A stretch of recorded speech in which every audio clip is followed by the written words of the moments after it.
Oh mon Dieu! C'est ça, ne t'arrête pas. Ah, tu es incroyable.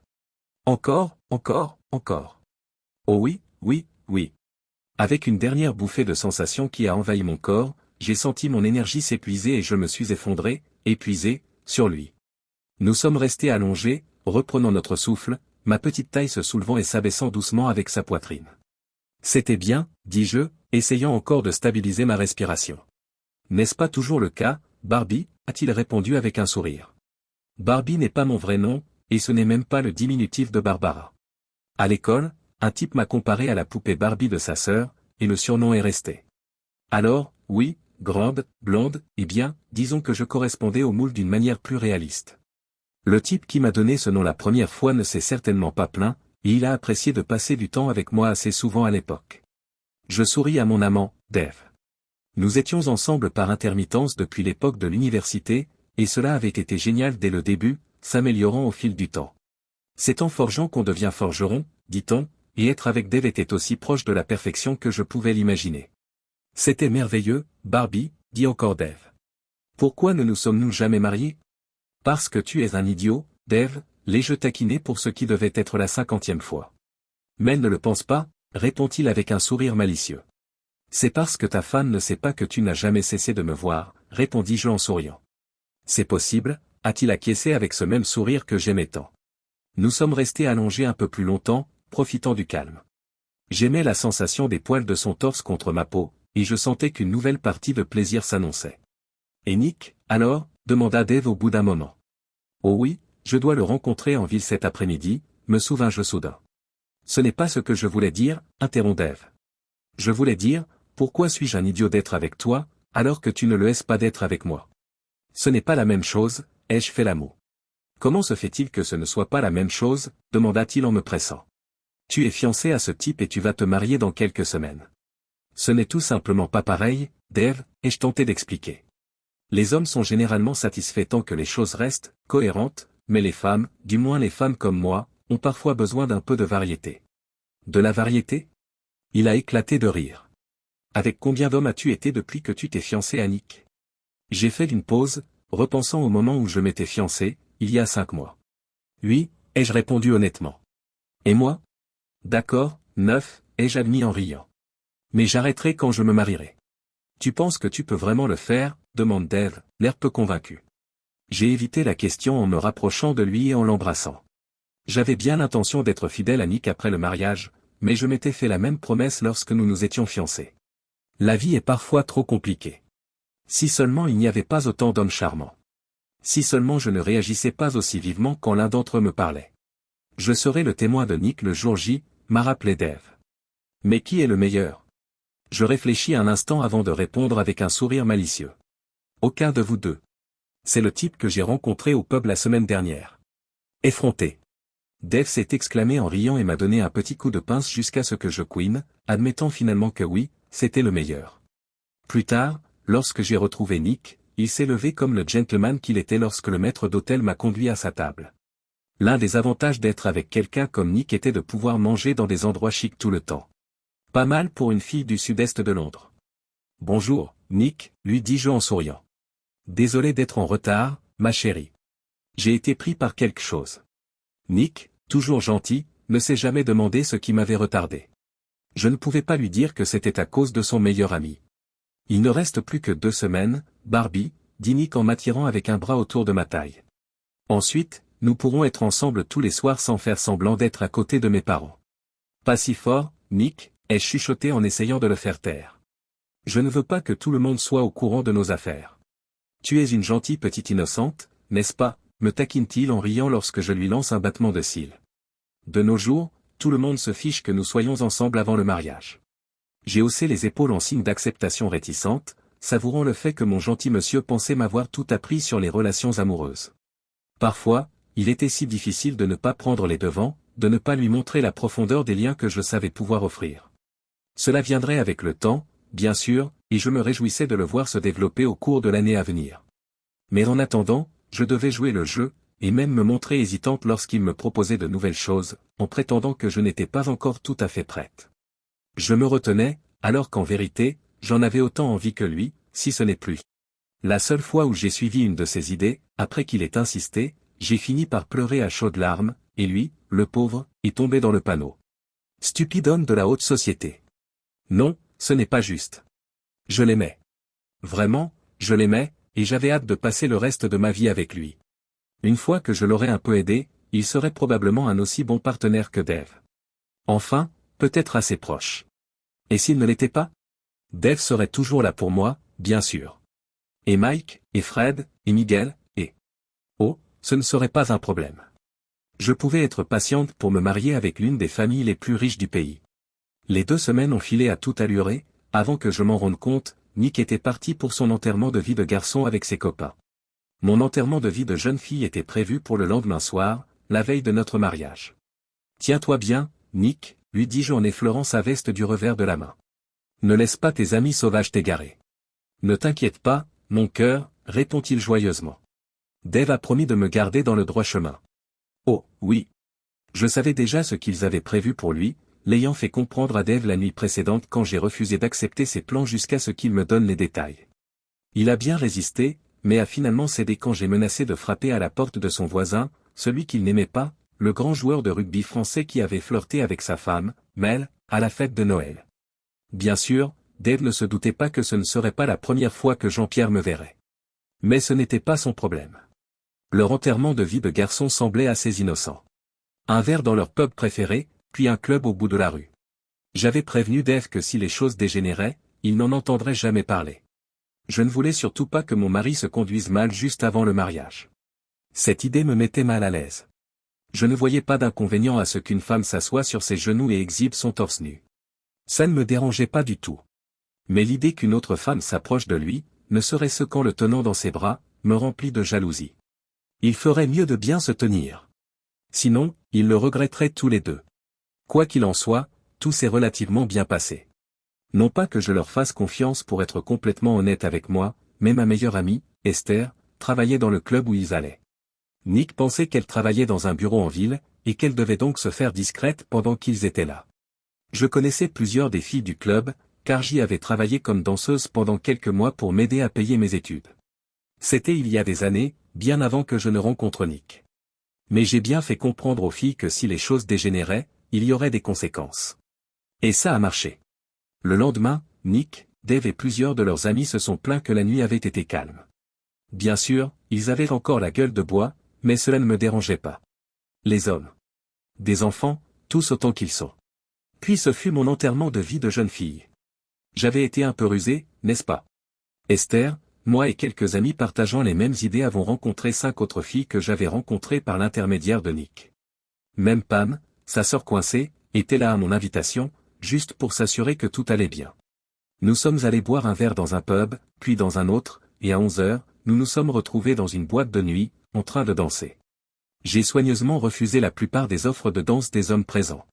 J'espère que Pam a été impressionnée comme il se doit. Esther a alors suggéré que nous nous arrêtions pour la nuit, étant donné que le lendemain serait très chargé, et nous avons appelé les 2 taxis que nous avions réservés plus tôt. Pam et son groupe se sont entassés dans l'un d'eux, tandis que Esther, moi et les 2 autres sommes montés dans l'autre. On se voit demain à l'église, ai-je dit à Pam alors que nous partions. Il vaut mieux que nous nous couchions tôt. Oh, oui. Dès que leur taxi a disparu au coin de la rue, Esther s'est penchée en avant et a dit à notre chauffeur de nous ramener au club où les filles travaillaient. Quelle soirée! Quelle nuit fantastique!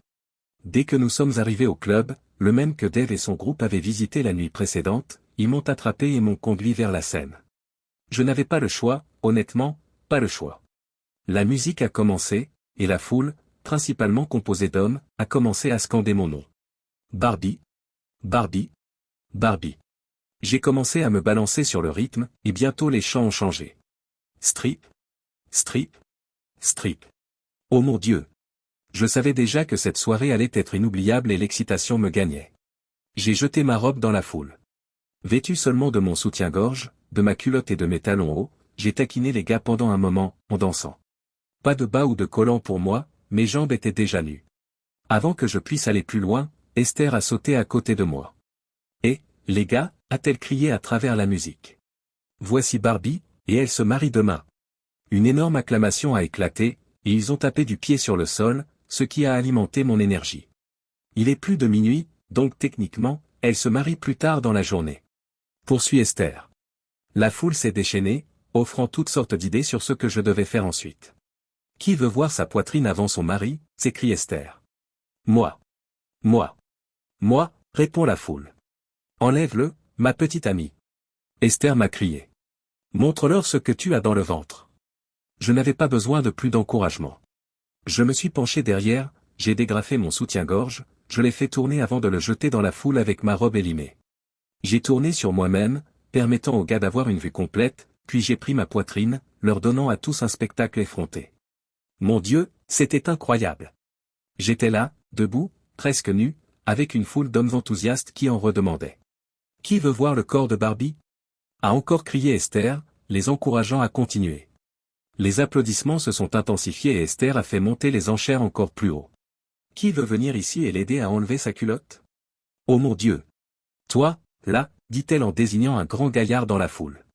Toi, avec les cheveux noirs et la chemise verte. Viens ici.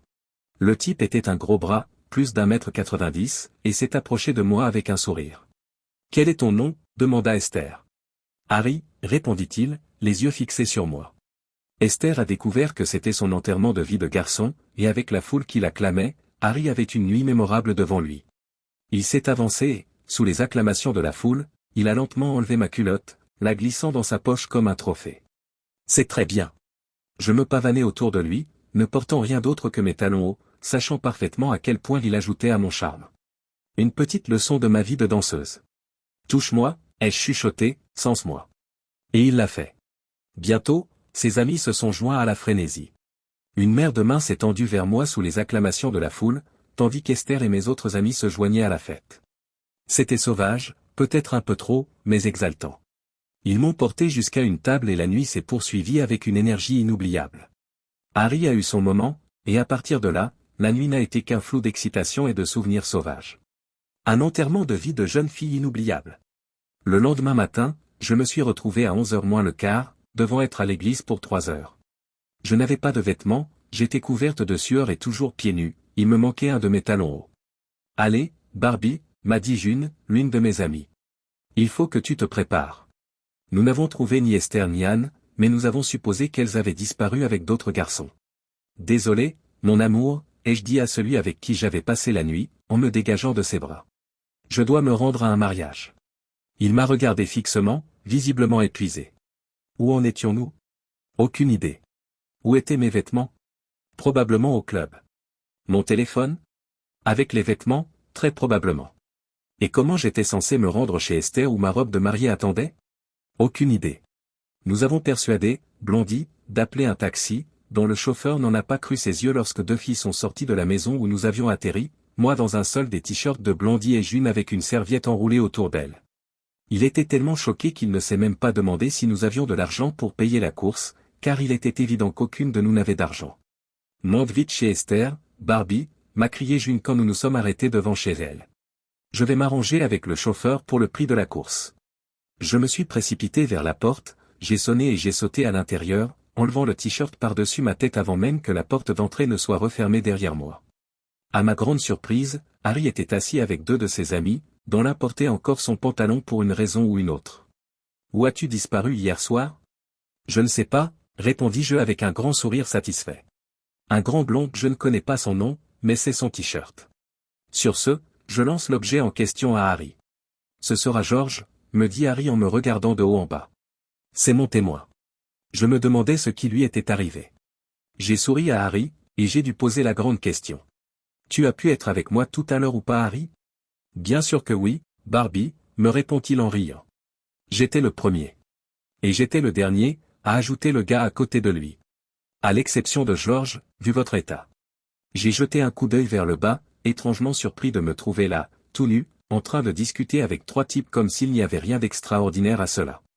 J'étais un peu de travers parce que je n'avais qu'une seule chaussure à talons, mais à part ça, je pourrais vraiment m'y habituer.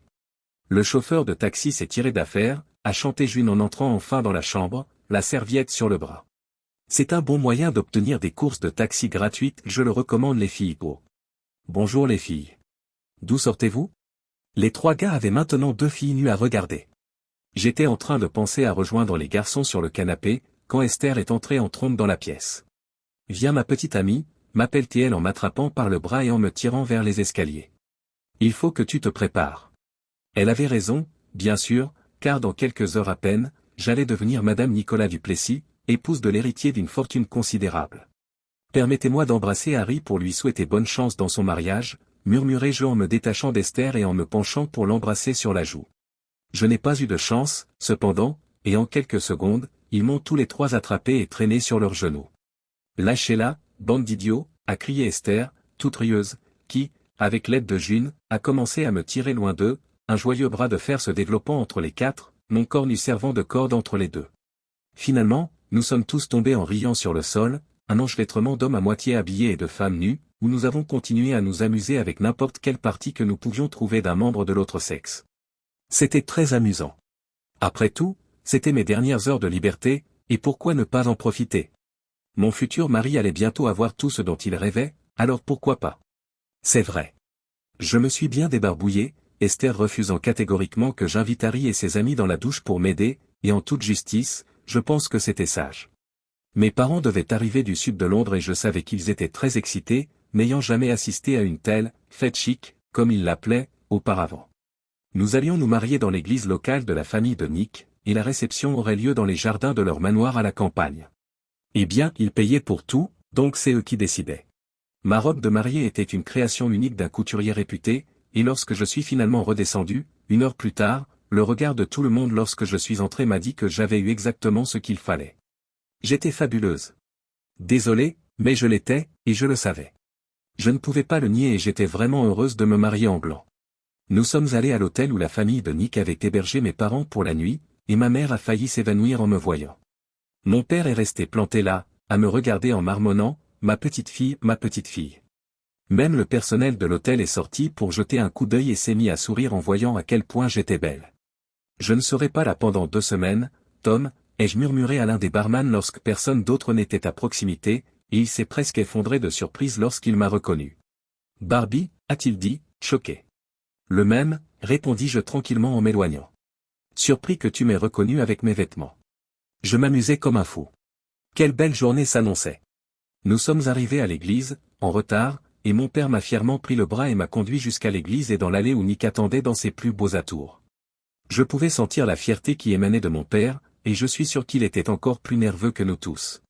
J'ai regardé Nick lorsque nous nous sommes arrêtés à ses côtés, et j'ai failli m'étouffer en voyant à quel point il était beau. Mon Dieu, il avait l'air si fantastique. J'avais beaucoup de chance. J'avais beaucoup de chance d'avoir trouvé l'un des célibataires les plus séduisants qui soient, et il allait bientôt être tout à moi. Dave me regarda d'un air sérieux et je réprimai un gloussement, devinant qu'il était encore plus nerveux que moi. Dieu, comme je l'aimais. Je l'aimais vraiment. J'ai décidé à ce moment-là de m'amender. D'arrêter de faire des bêtises avec d'autres hommes. D'arrêter d'avoir des rencontres occasionnelles avec des hommes que je n'avais jamais rencontrés auparavant. Pour une raison quelconque, je ne voyais ni Esther ni mes autres petites amies dans l'église, mais je me suis dit que ce n'était peut-être pas une mauvaise chose, car j'allais évoluer dans des cercles différents à partir de maintenant, et je me demandais comment prendre mes distances avec elles. Et Dave? Eh bien, on verrait bien, mais j'espérais avoir la volonté de lui tourner le dos. Le service avait commencé et je l'avais à peine remarqué, mon père ayant dû me donner un coup dans le bras pour me rappeler de répondre. J'ai murmuré, je le veux, ou quelque chose comme ça, ayant totalement perdu le fil de l'office. Le vicaire qui dirigeait l'office en est arrivé au moment où il a demandé si quelqu'un avait des raisons de s'opposer à cette union, puis de s'exprimer, ou de se taire à jamais. Vous savez, le moment le plus drôle, où tout le monde ricane, sourit et regarde autour de soi, et où tous les petits garçons font des blagues discrètes et d'autres choses. Allez, continuons. Du remue-ménage. Le vicaire regarde quelqu'un dans l'assemblée. Mais qu'est-ce qui se passe? J'ai regardé autour de moi, et il y avait Beth. Oui, Beth. Cette Beth. La femme de Dave, Beth. Elle s'est approchée avec assurance de Dave, qui, en tant que témoin de Nick, se tenait à l'avant, aux côtés de Nick. « Tu crois que je ne savais pas ce que tu faisais ?» a-t-elle crié à Dave, son mari. Elle s'est tournée vers moi et m'a giflé de toutes ses forces, me faisant tituber en arrière et tomber par terre. « Nick chéri, ai-je lancé à mon futur mari en me relevant péniblement. Qu'est-ce qu'elle raconte? Aide-moi, s'il te plaît. Va-t'en, m'a crié mon amour, puis il s'est retourné et a donné un coup de poing à Dave en plein visage, lui cassant le nez, le sang giclant alors qu'il le faisait tomber par terre. Nick, je l'ai appelé.